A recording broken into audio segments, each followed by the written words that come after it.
introduce our presenter for this morning, Dr. Leroy Campbell. He's online. Dr. Campbell, I'm pleased to say, is very much affiliated with the Family Health Unit at the Ministry of Health and Wellness. He is the founding chair of the Maternal Health Guideline Development Committee, which commenced in 2019, coordinated through the Family Health Unit. And I want to just use this opportunity to mention the leadership of Dr. Ennis and Dr. Lord for this committee. And I want to use this opportunity to highlight Dr. Leroy Campbell's passion for the development of standards of care for maternal health services, especially those standards for outcomes that contribute significantly to our maternal mortality ratios.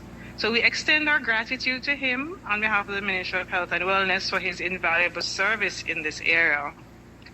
Dr. Campbell is a consultant obstetrician gynecologist and the deputy head of the Department for Women's Health in the Cayman Islands Health Services Authority. He is a fellow of the American College of Obstetricians and Gynecologists and created history by being involved in two of the first successful surgeries on unborn babies in Jamaica and the Caribbean. Dr. Campbell is an alumnus of the Campion College and formerly served at the Victoria Jubilee Hospital as consultant and academic program coordinator. He's also the co-host of Beyond the Diagnosis, a radio program on Nationwide News Network 90 FM. And notably, Dr. Campbell was a two-time Poster Award winner at the National Health Research Conference in 2020. So please let us welcome Dr. Campbell, who is joining us virtually from the Cayman Islands. Dr. Campbell? Yes, thank you so much, Dr. Porter, for that introduction. I want to thank the organizers for giving me a chance to share and to serve in this capacity. Seeing a lot of familiar faces of friends and mentors, so I'm really grateful. I'm particularly excited and happy to share on this topic. I hope you're seeing my screen of reproductive health and environmental pollutants. Simply because I think this is an extremely important topic in this day and age. I think most of us have been aware, based on the information that we have received, that fertility rates locally and globally have actually been on the way down. In fact, the data from the World Bank suggests to us that since 1960, global fertility rates have been cut in half, right? So even though the world's population is as high as it has ever been, the fertility rates are on the decline. And for the most part, we have attributed this to the availability of contraceptive methods and changes in laws as it relates to termination of pregnancies, etc. But the truth is that is not enough to explain what we're seeing. Simply because most of the contraceptive methods are taken up in terms of, when we talk about uptake of contraception, we know most of it is on this side of females, okay? We are yet to have effective non-permanent contraceptive methods outside of barrier methods for males. And in spite of that, in addition to the fall in fertility rates, we are also seeing a decline in sperm counts globally. Okay, and this is actually taken from a study that looked at population-based samples over since 1970s in different groups within the United States. And what was observed was that there was over 50% decline in sperm counts over that period. And the question, of course, is why? Now, when we look at the data coming from the Federal Reserve as it relates to the production of chemicals in the United States. What we realized over that time, you will find that during that same period, the volume, the quantities of chemicals being produced increased. And if we were to superimpose on that graph of the increasing rates of chemical production in the United States, you will realize that as chemical production increases, sperm counts have fallen. So as the chemical production had increased, sperm counts had fallen. And as a result, it raises the question of a relationship and an association. Talk on anything in nature, and you will find that it is connected to everything else. This is a quote most commonly attributed to John Muir, the famed American zoologist and botanist, explorer, mountaineer, very knowledgeable as it relates to nature. And I think this quote is profound because it points to the fact that whenever we disrupt anything within nature, it is going to have an effect that extends beyond the actual thing that we're disrupting. So everything, therefore, in nature is related. And I think this is something that we have come to appreciate more and more with time, with observation of issues such as global warming and deforestation, etc.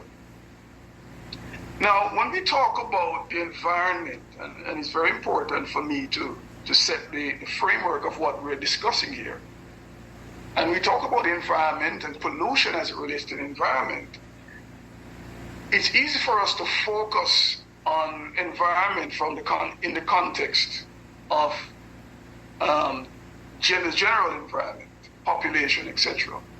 But we must understand that there is both a personal environment, this is the space around us that we are in immediate control of, and then there is the global or global environment, and we're speaking now to the space that is influenced by others within the population, and that we can't per se control. Okay? Now, when we look at the relationship as it relates to the environment and pollution, and we understand that there are varying sources, both domestic and industrial, and much of the waste products that are produced will end up into the ground, seeping through down into the water sources, whether it be the water table from which we're going to dig down to get wells, or rivers, or into our streams, which eventually end up into our seas. We also have air pollution, which essentially is exposing us to toxic substances or potentially toxic substances within the very air that we breathe. So you'll realize that we have the capacity to be exposed to pollution in many ways. We can be exposed transdermally through our skin. We can inhale pollutants that are present within the air, and we can also ingest pollutants that may be present within the food that we eat. Okay? Because of course, if the water is polluted, then the fish will concentrate these toxic substances, and when we eat the fish, we in turn receive them, ingest them. If the soil is polluted, then the plants and the animals will begin to concentrate these substances, and we can consume and therefore be affected.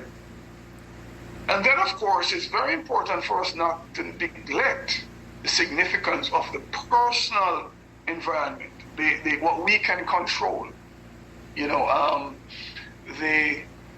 what we use on our skin, the candles that we use, you know, what we use in our homes, the makeup, etc. And if we think about that, then we understand that those also may play an important role. So when we talk about reproductive health, we're talking about sex and the ability to reproduce. And most of us will understand the importance of the genital structures, both internally and externally. But it's also very important that we understand that these structures and the function of these structures, whether they be the gonads, which produces our gametes, or men's sperm, and women oocytes or eggs, all of these structures are influenced and controlled by the brain via hormones. Okay, so this is what we call it in medicine, the endocrine control of these organs. Okay, and naturally, if there is a hormonal system controlling fertility and reproduction, then factors that can disrupt these hormones may also play a role in affecting the reproductive function within humans, whether males or females. And these are referred to as endocrine disruptors. And then, of course, we have substances that may be directly toxic to our gametes, and substances that may affect not the gametes per se, but may affect the fetus.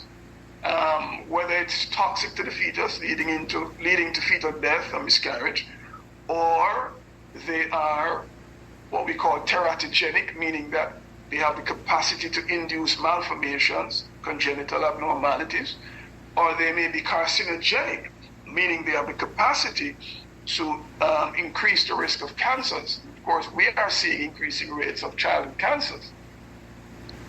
Now, most of us would be familiar with the effects of heavy metal poisoning. In fact, one of the oldest, most well-known examples of the effects of pollutants on the human health in particular is as it relates to heavy metal poisoning, specifically lead poisoning. In fact, some historians have attributed the fall of the Roman Empire to the invention of lead pipes for transporting fluid water in Rome, leading to increase into madness and fetal issues and a whole host of things. Now, you'd have thought that those issues were issues of the past, but the reality of it is that it's still present with us. And some of us will be familiar with the case of Flint, Michigan, which gained, and still has great popularity in the news media because of water that was contaminated with pollutants, in particular high levels of lead. Many movie stars and different celebrities have rallied behind the Flint, Michigan situation. And one of the things that first pointed to the issue in Flint, Michigan was actually observations by researchers, particularly Grossman and Slutsky, that there were changes in fertility rates and there were increases in adverse pregnancy outcomes, right? And this was really what started to, one of the factors that began to say that there is something that's going on here. And when you looked at the data, the fertility rates decreased by 12% among Flint women, and fetal deaths increased by almost 60% after the water source was changed from the Detroit River to the Flint River in Michigan. And so this is what kind of highlighted that major issue and brought it to the attention of the wider public that there was something going on here, and that is still a work in progress. The other thing that we perhaps need to be very much aware of are the effects of agricultural pollutants, particularly pesticides and herbicides. And the evidence suggests to us that even for persons who are not involved directly with the use of pesticides, just living in close proximity to an area of high agricultural activity in which pesticides and herbicides are being used is associated with an increased risk of ovulatory dysfunction, infertility, miscarriages, fetal death, fetal malformations, and child cancers. Just the proximity to these areas increases the risk. And so, of course, this cannot be ignored and therefore has to be looked into. I think many of us would have can identify with these pictures. Somewhere around 2015, we started seeing these pictures popping up on the internet of babies with microcephaly coming out of Brazil. And the question at the time was, what was the cause? And of course, the Zika virus was confirmed by the CDC to be the cause of these cases of microcephaly. And at the time, if some of you would have remembered, there was great fear and concern as it related to this observation. And I remember at the time, one of the recommendations from the Ministry of Health was for women to delay childbearing for at least a year or two until this pandemic had run its course. But one of the things that was observed with the Zika pandemic is that as it began to move northward in the Americas, we were not seeing the same rates of microcephaly as were being documented in areas within Brazil, particularly in northern Brazil. And certainly when we looked at our patients here in Jamaica, we saw nothing compared. We looked at women here doing anomaly scans, booking scans, anomaly scans with Prof. Christian and her team from the University of the West Indies, and we did not see the kind of numbers, the rates that were being seen in Brazil. And the question was why? What was so unique to Brazil that was causing them to have these high rates of microcephaly in the context of Zika virus? And it was not until researchers there started to look at a relationship between a particular pesticide, pyriproxyfen, with microcephaly, that the answers became more and more clear. And subsequently, this has been studied quite widely, particularly a group in France recognized that what was happening was that pyriproxyfen, being an endocrine disruptor, actually affected thyroid hormone secretion. And this led to potentiation or induction of a particular protein, an enzyme called Musashi-1. And this Musashi-1 enzyme was what actually was the factor that babies that were exposed, whether intrauterine or otherwise, to this particular agent were therefore predisposed or at high susceptibility to the effects of Zika virus because it potentiated replication of the virus. Now, there's another perhaps the second most widely used pesticide worldwide, and certainly in the United States, is atrazine. Many of these names we are not familiar with in the medical fraternity. And, perhaps the most well-known outspoken scientist and researcher of this particular issue is Dr. Tyrone Hayes, who's coming out of the United States, who initially did the seminal work on atrazine and observed that atrazine was associated with feminization in frogs, and then subsequently began to look at the effects in other vertebrate classes and realized the same effects, where literally the behavior of these animals were changing from the typical male pattern behavior to female pattern behavior. And you were seeing, even in the case of frogs, where literally male frogs were now producing eggs and taking on true hermaphrodite phenotypic appearances. So, and these were seen at levels that were even consistent with what was being found in the drinking water in some areas. And the reason for this is because atrazine also is an endocrine disruptor, and it potentiates the enzyme aromatase, which is responsible for the conversion of testosterone to estrogen.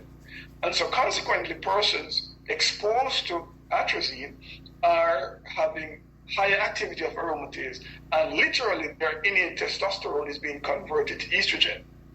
And so you can see in male individuals, you can see where now that is going to lead to a lower testosterone. High levels of estrogen, of course, will be associated with obesity. It will also be associated with higher risk of diabetes. There's also, because of lowered effects of testosterone. There's reduced sperm production and then consequently reduced fertility. So, and then of course, there have been other associations, not just with the challenges with reproduction, but even for women who have been exposed, who have gotten pregnant, malformations such as gastroschisis and choanal. Now, glycophosphate is perhaps one of the most, if not the most widely used pesticide. Most of us will know this as Roundup. I mean, I've used Roundup in my garden back in the day. And Roundup was so unique in that it killed effectively the weeds without destroying the actual plant that you wanted to preserve. So if you had a lawn, it would kill the weeds and it would preserve the grass. And it was such a unique thing until we realized that there were significant problems with Roundup. The glyphosate from Roundup was actually causing issues, binding, spending a lot more time in the environment than we previously thought, and has been shown to be spermatotoxic by a number of different studies. Then we have to look at the home and industrial settings where we have pollutants. Most of us in the medical field would have remembered diethylstilbestrol, which was marketed in the 70s as a treatment for reducing the risk of miscarriage. And of course was found later to be associated with a myriad of issues in the offspring of women who used it, including malformations of the genital tract, increased risk of certain cancers, preterm delivery, miscarriages, etc. And so the diethylstilbestrol was banned, and in most countries it's banned and it's not used anymore. Now, we'd have thought that was the end of it. But one of the things that we have observed is that the molecular structure of many of the chemicals that we interact with today on a daily basis is actually quite similar to that of diethylstilbestrol. So, for example, bisphenol A or BPAs we see commonly in plastic containers, the nice Tupperware containers that we use to carry our food around or store them in the fridge, yes, or even on the inner lining of some of the canned goods that we have. So it's healthy to have beans and so forth, but then the inner lining of the can contains an acrylic type epoxy material which contains BPA. And then perhaps even more significantly, phthalates, which are pretty much ubiquitous in everything from toys to makeup to perfumes. In particular, phthalates are quite popular. In fact, I was surprised to find out that phthalates are responsible for that nice new car smell. Every time you go into a new car, you have that nice new car smell, then, you're actually inhaling phthalates, And phthalates are particularly important because they are also endocrine disruptors, okay? And they are, because of the estrogen-like molecular structure, they actually are counteractive to testosterone. So for males, they reduce the sperm production, they reduce fertility, they're associated with obesity and diabetes, and also behavioral problems. In women, similarly, it's associated with an increased risk of obesity and insulin resistance. And we know that is also, those two are precursors for polycystic ovary syndrome, ovulatory dysfunction, and therefore reduced fertility.